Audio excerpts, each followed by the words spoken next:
hanggang doon lang talaga siya. Wala akong makitang may kadugtong. Ika-4, ang bagong sakit na kakalat na magiging bagong pandemya.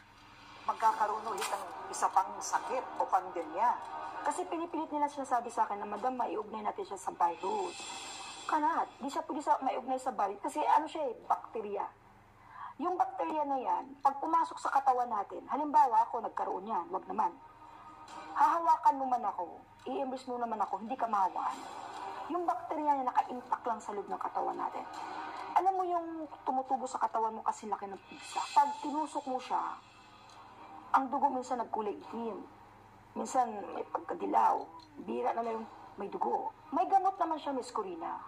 Kaso lang kung gaano kakabilis magtapal ng sakit, may tutubo na naman. Parang isang bakterya na kailangan makipaghabulan ka para mabuhay. Yun yung nakakatakot. Lumabas naman ulit sa vision ko. Isang sakit na palagay na natin ang virus sa kayang COVID. Palagay na natin. Ayun na. Kaso lang, hindi mo malalaman sa lagnat lang yun. Basta once na isang tao sumuka na ng dugo, tsaka dumugo na yung ilong, kung paano tayo nagigpit ng pandemic, na kailangan talaga yung tao niyan, huwag mo siyang lalapitan. At ika-5, ang pinakamatinding pagputok ng Bulkang Taal na magaganap daw ngayong taon.